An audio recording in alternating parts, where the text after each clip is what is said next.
Hello, year four. Welcome to our first lesson of maths of the new lockdown. We're going to start off with something new. We haven't touched on this before. We finished addition and subtraction, and we're now going to be moving on to multiplication. Okay, we did do an experience on our times table, so you are aware of what multiplication means. Okay, how we work it out through our times tables. But when I mean multiplication in this lesson, we're looking at larger numbers. Okay, so for example, 36 multiplied by 3.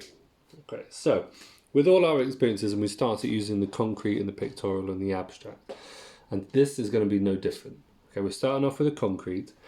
As we're not at school and we don't have place value counters, you're going to have to be creative with things that you're able to use at home. Okay, something that you have a lot of now. I am, because we have a lot of it in our household for some reason, going to be using bits of pasta.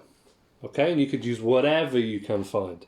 But see if you can find something interesting. I'll be interested to see what you can find. Just see what you come up with. Be fun. Okay, so, for example, let's go on with something. So if it's 36 times 3, okay, as always, to start off with, we need to partition our number into the 1s and the 10s. We know that is 30, and this is 6. Okay, so we're going to be doing this because it's a concrete. We need ourselves a place value grid, okay, with our 1s and our 10s, okay, and we're looking at arrays right about now. So I know that, for example, in my 1s I have 6. Let's do them this way. 1, 2, 3, 4, 5, 6. Okay, so I've got one group of 6. However, in this I need to multiply it by 3, which means then I need 2 more groups of 6. 1, 2, 3, 4, 5, 6.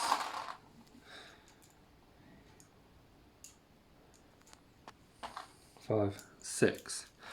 And there we are.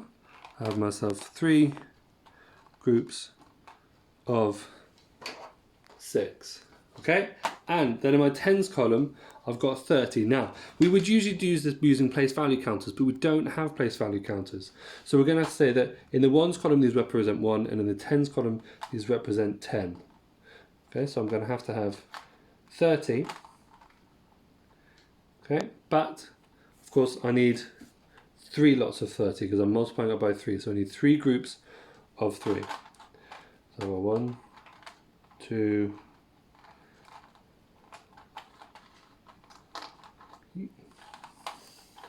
3. Okay, nice and simple. And then simply we've done our multiplication. We just need to add it up and see what it is. So I've got 10, 20, 30, 40, 50, 60, 70, 80, 90. I've got 90 in my 10s column because it's the 10s. These are all worth 10 and not 1. And in my 1s column, I've got 1, 2, 3, 4, 5, 6, 7, 8, 9, 10, 11, 12, 13, 14, 15, 16, 17, 18. And then all you need to do